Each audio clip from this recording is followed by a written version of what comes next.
সময়টা চারদিক থেকে খারাপই যাচ্ছে, তবে এই ক্ষেত্রে সিদ্ধান্ত হচ্ছে ভারতের। আদালতের নির্দেশ যদি পাওয়া যায় তাহলে সাবেক প্রধানমন্ত্রী শেখ হাসিনাকে বাংলাদেশে ফিরিয়ে আনার জন্য সরকার যতটুকু করা দরকার ততটুকুই করবে। হ্যালো ভিউয়ার্স, আসসালামু আলাইকুম। আরেকটি নতুন ভিডিওতে আপনাদের স্বাগতম। তাহলে চলুন আমরা ভিডিওটা দেখি। সময়টা চারদিক থেকে খারাপই যাচ্ছে, তবে এই ক্ষেত্রে সিদ্ধান্ত হচ্ছে ভারতের।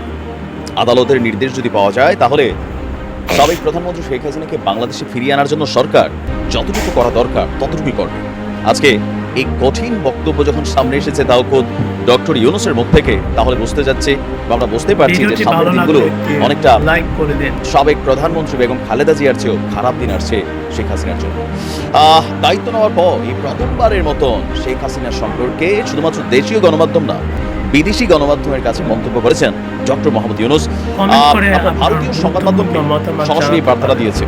ভারতীয় সংবাদ মাধ্যম পিটিআইকে দেওয়া এক সাক্ষাৎকারে তিনি বলছেন, শেখ হাসিনাকে বাংলাদেশ আনুষ্ঠানিকভাবে ফেরত চাওয়ার আগ পর্যন্ত যদি ভারত শেখ হাসিনাকে আশ্রয় দিতে চায় তবে শেখ হাসিনাকে একটা নির্দেশনা পালন করতে হবে ভারত সরকারের মাধ্যমে। কি সেই নির্দেশনা? ভারতে বসে শেখ হাসিনার দেওয়া রাজনৈতিক মন্তব্যকে বন্ধুসুলভ নয় বলে উল্লেখ করেছেন ডক্টর মোহাম্মদ ইউনূস। এটা এখানে এক তীরে দুইটা জিনিস ফোকাস করা হয়েছে। কোনটা বোঝেন নাই?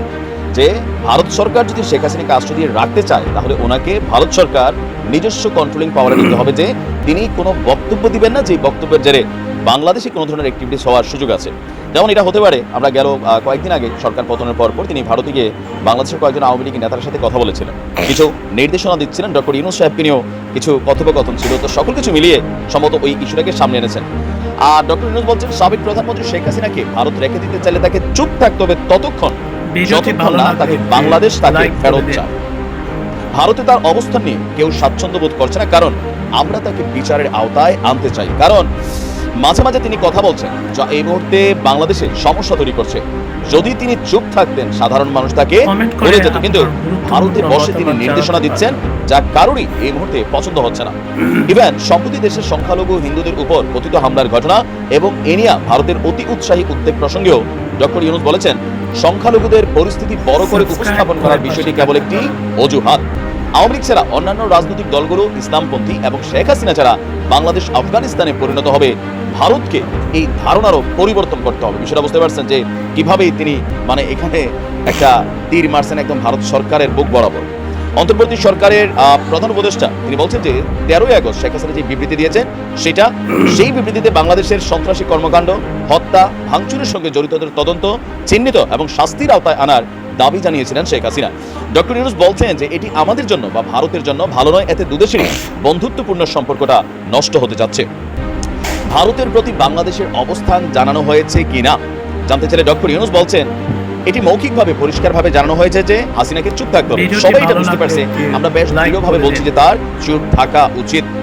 এটি আমাদের প্রতি একটি বন্ধুত্বপূর্ণ আচরণ। তাকে সেখানে আশ্রয় দেওয়া হয়েছে এবং তিনি সেখান থেকে নানান প্রচার প্রচারণা চালাচ্ছেন। এমন নয় যে তিনি স্বাভাবিকভাবে সেখানে গেছেন, গণ অভ্যুত্থান এবং জনরোষের কারণে তিনি পালিয়ে গেছেন। ডক্টর ইউনূস বলছেন, অন্তর্বর্তীকালীন সরকার বাংলাদেশের জনগণের সাথে ঘটে যাওয়া সকল নির্যাতনের ন্যায় বিচার নিশ্চিত করতে প্রতিশ্রুতিবদ্ধ এবং ন্যায় বিচারের স্বার্থে শেখ হাসিনাকে দেশে ফিরিয়ে আনা হবে। হ্যাঁ, তাকে ফিরিয়ে আনতেই হবে, নতুবা নতুন বাংলাদেশের মানুষ শান্তি পাবে না। তিনি এই ধরনের নৃশংসতা করেছেন তাকে এখানে এনে জনসম্মুখে বিচার করতে হবে। বুঝতে পারছেন যে অবস্থানটা কি। এবং তিনি ভারত এবং বাংলাদেশের যে উত্তেজনামূলক সম্পর্ক, সেই সম্পর্ক ইস্যুতে কিন্তু এক ধাপ বলেছেন, আমাদের একসঙ্গে কাজ করতে হবে এই সম্পর্ককে উন্নত করতে, যা বর্তমানে নিম্নমুখী, পরিস্থিতি খারাপের দিকে যাচ্ছে।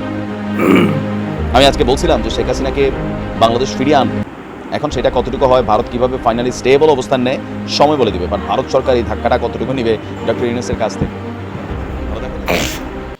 আশা করি ভিডিওটি আপনাদের ভালো লেগেছে। ভিডিওটি ভালো লাগলে ভিডিওটি লাইক, শেয়ার, কমেন্ট করবেন এবং সাবস্ক্রাইব করে পাশে থাকবেন। আজ এই পর্যন্ত, আল্লাহ হাফেজ।